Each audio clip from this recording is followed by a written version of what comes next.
بسم اللہ الرحمن الرحیم۔ آج ہم اردو کی 5ویں کتاب کے صفحہ نمبر 31 پر موجود سبق پڑھیں گے، جس کا نام ہے میجر محمد طفیل شہید۔ اس کی پڑھائی آپ خود کریں گے۔ اس کے متعلق مختصر سا میں آپ کو بتا دوں گی۔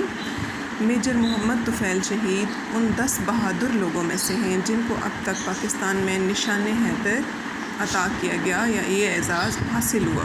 ٹھیک ہے، نشان حیدر کے متعلق بھی تھوڑا سا میں آپ کو بتا دوں کہ یہ پاک فوج کا سب سے بڑا اعزاز ہے، چاہے وہ پاک بحریہ ہو، پاک فضائیہ ہو یا بری فوج ہو۔ تینوں فوجوں میں سے تینوں کا مشترکہ سب سے بڑا اعزاز نشان حیدر ہے، اور یہ اس انسان کو ملتا ہے جو بہت ہی غیر معمولی بہادری اور جرأت کا مظاہرہ کرے۔ ٹھیک ہے، اب ان سبق میں مختصراً جو اہم نکات ہیں ان کو تھوڑا سا دیکھ لیتے ہیں۔ میجر محمد طفیل 1914 میں مشرقی پنجاب کے علاقے ہوشیارپور میں پیدا ہوئے۔ ٹھیک ہے، 1943 میں فوج سے وابستہ ہوئے، یعنی انہوں نے فوج کو جوائن کیا، وہ اس سے وابستہ ہو گئے۔ ٹھیک ہے، آگے ان کا جو کارنامہ تھا، جو ڈیوٹی تھی، وہ کیا تھی؟ وہ یہاں پہ 1943 میں فوج سے وہ وابستہ ہوئے۔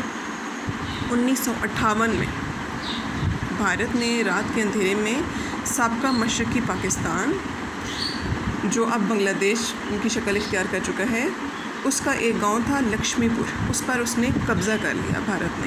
ٹھیک ہے، تو پاک فوج نے دشمن کے قبضے سے علاقہ آزاد کروانے کے لیے یہ ڈیوٹی میجر محمد طفیل کے سپرد کی کہ آپ نے اس علاقے کو واپس لینا ہے، دشمن نے جس پر قبضہ کر لیا۔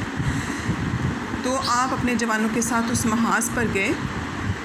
جب آپ وہاں پہنچے تو آپ کو معلوم ہوا کہ فوج جو تھی، جو دشمن کے لوگ تھے، وہ اونچے ٹیلے پر انہوں نے قبضہ کیا ہوتا ہے۔ ہمیشہ جنگ کا اصول ہوتا ہے کہ جو بلندی پر ہوتا ہے اس کو برتری حاصل ہوتی ہے، اس کے لیے لڑائی بہت آسان ہوتی ہے کیونکہ وہ اونچی جگہ پر ہوتا ہے۔ جو نیچے ہوتا ہے اس کے لیے لڑنا بہت مشکل ہوتا ہے۔ تو انہیں جاتے ہی یہ چیز اندازہ ہو گیا کہ فوج نے ٹیلے پر قبضہ کیا ہوا ہے، یعنی اس کی چوٹی پر قبضہ کر رکھا ہے، اور وہاں پہ اس نے اپنے مورچے بنائے ہوئے ہیں۔ اب ان کے لیے بہت ہی پلاننگ کے ساتھ، منصوبہ بندی کے ساتھ ان کا مقابلہ کرنا تھا، ورنہ وہ ممکن ہی نہیں تھا کہ اس کا مقابلہ کیا جا سکتا۔ پھر انہوں نے کیا کیا کہ اپنے 75 بہترین جوانوں کا انتخاب کیا، ان کو 3 حصوں میں تقسیم کر دیا۔ 75 کو 3 حصوں میں تقسیم کیا۔ ان کا ماتحت تھا جن کا نام تھا محمد اعظم۔ ٹھیک ہے، انہوں نے ان کو اپنا نائب مقرر کر دیا، 2 دستے ان کی نگرانی میں دیے۔ انہوں نے اس ٹیلے کے 2 اطراف سے حملہ کرنا تھا، اور خود میجر طفیل محمد لمبا چکر کاٹ کر ٹیلے کے پیچھے سے انہوں نے حملہ کرنا تھا۔ یہ ساری منصوبہ بندی اس لیے کی گئی کہ دشمن کی ایک تو تعداد بہت زیادہ تھی، دوسرا وہ بلندی پر تھا، تو اس کا مقابلہ کرنے کا یہی طریقہ سوچا گیا۔ ٹھیک ہے، اس کے بعد کیا ہوا کہ انہوں نے جب اس پر دشمن پر حملہ کیا صبح 4 بجے، تو میجر طفیل محمد سب سے آگے تھے۔ انہوں نے ایک مشین گن سے ان کے چوکی پر، جو دشمن کی چوکی پر، اس پر دستی بم پھینکا اور اس کو تباہ کر دیا۔ اچانک چوکی تباہ ہونے پر دشمن نے ان پر گولیوں کی بوچھاڑ کر دی، اور وہ اس کی زد میں، اور 3 گولیاں ان کے پیٹ میں لگیں، لیکن انہوں نے اس چیز کو بالکل محسوس نہ کیا، اور وہ اس کے ساتھ مقابلہ کرتے رہے۔ پھر انہوں نے کیا کیا، دوسرا دستی بم پھینک کر دشمن کی ایک اور چوکی تباہ کر دی۔ دشمن نے پھر جوابی حملہ کیا، جس کے نتیجے میں ان کا نائب جو تھا محمد اعظم، وہ شہید ہو گئے۔ اب وہ اکیلے سالار رہ گئے، یعنی اکیلے لیڈر جو باقی جوان رہ گئے تھے ان کے پاس، وہی تھے میجر محمد طفیل۔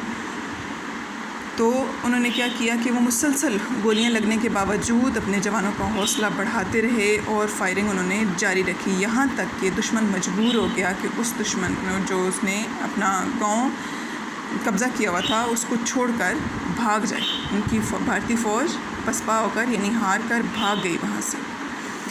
وہ زخموں سے چور اٹھے اور اپنے جو زخمی جوان تھے ان کی دیکھ بھال کرتے رہے۔ جب ان کے اعلیٰ افسران آئے تو وہ اٹھے، انہوں نے سلیوٹ کیا اور کہا، جناب میں اپنا فرض ادا کر چکا ہوں، دشمن بھاگ چکا ہے۔ ٹھیک ہے، 3 گولیاں ان کے پیٹ میں لگیں، اس کے باوجود وہ جنگ لڑتے رہے، اپنے زخمیوں کی دیکھ بھال کرتے رہے، اور جب ان کے اعلیٰ افسران آئے تو کھڑے ہو کر سلیوٹ کر کے انہوں نے بتایا کہ میں اپنا فرض ادا کر چکا ہوں، دشمن بھاگ چکا ہے۔ یہ کہہ کر وہ گر گئے اور اسپتال پہنچ کر شہید ہو گئے۔ ڈاکٹروں نے اس بات پر شدید حیرت کا اظہار کیا کہ وہ پیٹ میں 3 گولیاں لگنے کے باوجود نہ صرف 5 گھنٹے زندہ رہے بلکہ لڑتے بھی رہے۔ بہادری اور جانثاری کے اس عظیم کارنامے پر انہیں نشان حیدر سے نوازا گیا، جو پاکستان کا سب سے بڑا فوجی اعزاز ہے۔ اس عظیم جانباز سپاہی کی یاد آج بھی ہمارے دلوں میں زندہ ہے۔ اس کی پڑھائی بہت اچھے طریقے سے آپ لوگوں نے کرنی ہے۔